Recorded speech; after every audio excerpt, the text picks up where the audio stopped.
Monsieur Lombaï, Madame Roselyne, d'abord, je veux vous offrir mes sincères condoléances pour le décès de votre fille. J'aimerais qu'on parle d'abord d'Alexandra, que vous me décriviez à Alexandra.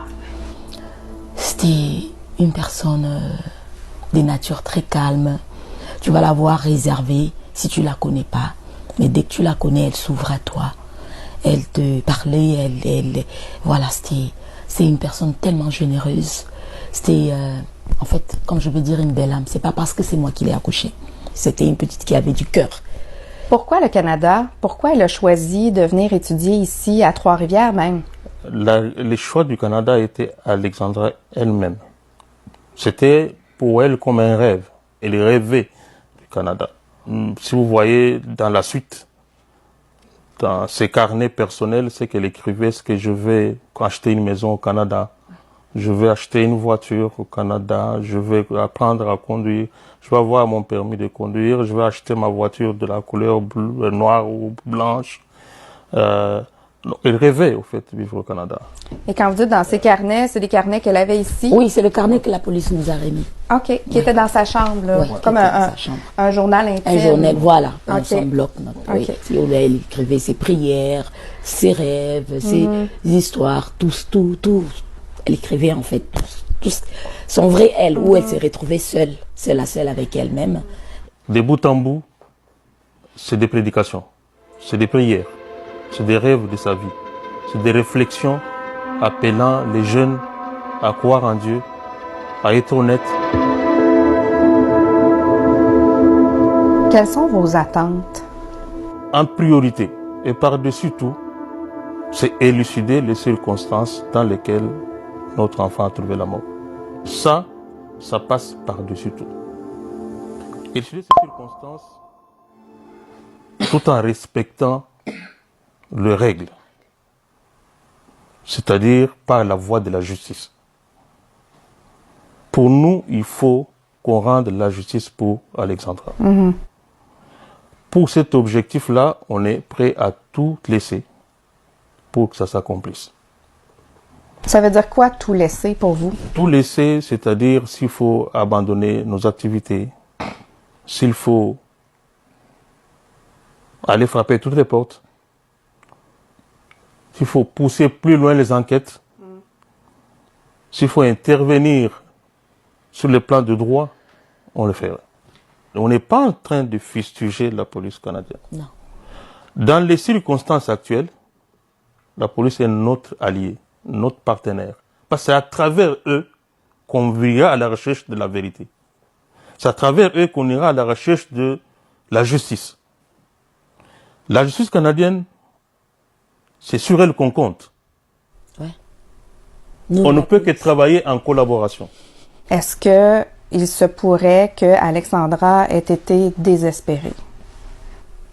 Non. Si c'est une question, la réponse est non. Non. Alors un non catégorique. Un non Je vous explique. catégorique.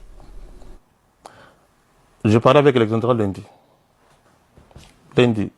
C'est le mercredi où on n'a pas eu de ces nouvelles. De quoi avons-nous parlé le lundi? C'était une conversation d'espoir. C'était une conversation d'une personne qui commençait à s'accomplir. C'est papa, j'ai eu mon job étudiant, je suis très heureuse. Je vais prendre la relève. C'est moi qui prendrai soin de toi quand tu viens veiller. Tu nous verras. Quelqu'un qui est Quelqu'un qui se projette dans l'avenir, partir, qui voit son avenir rose. ne peut pas. Il ne peut pas être désespéré. Eh, papa, je vais marcher sur tes pas. D'ailleurs, le boulot que j'ai trouvé dans les télécommunications, comme toi, donc, tu vois que je suis en train de suivre tes... On voit tout de suite dans tous les échanges que c'était de l'espoir. C'était de l'accomplissement. C'était la réalisation de ces rêves qui commençait à se réaliser et elle était pleine d'espoir et d'espérance.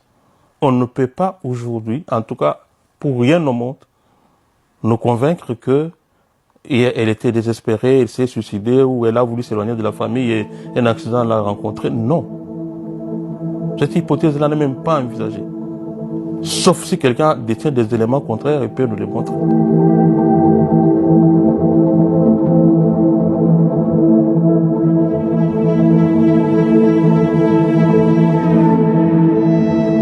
Je suis une mère ces moments, il meurt à ce moment. Tellement triste. Mais Alex, j'aimerais te dire, ma fille, reste forte. Ce qu'on constate sur TikTok avec tous ceux qui ont repris l'histoire d'Alexandra, qui ont répondu à votre cri du cœur dès le départ, là, c'était dur, c'était saisissant. C'est quoi votre perception de cet univers-là en ce moment là, qui est créé? Il y a un côté positif des choses. Ces réseaux sociaux nous ont aidés à vulgariser la recherche lors de la disparition de l'enfant. Oui, oui. Ils ont été d'un apport très, très important. Très, très important. Oui. Il y a eu un élan de solidarité énorme, immense, qui a sensibilisé la planète entière sur la disparition d'Alexandra. Tout ce qui se dit de mal, ça ne m'atteint pas. Parce que j'ai déjà une douleur qui est comme si ça a mis une barrière, un mur dans mon cœur. Mais ceux qui m'envoient de l'amour, ça m'atteint directement.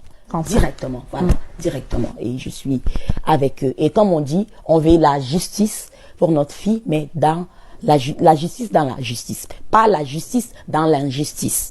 Parce que nous ne sommes pas de sauvages. Nous ne sommes vraiment pas du tout de sauvages. Tout ce qui peut se faire pour notre petite Alexandra, nous aimerions réellement que ça se passe, voilà. Pour sa mémoire. Pour sa mémoire, c'est important parce que c'était déjà quelqu'un qui n'était pas voilà, malhonnête. Mais tout ce qu'on veut, c'est que la justice soit faite pour Alexandra. Que la justice soit faite.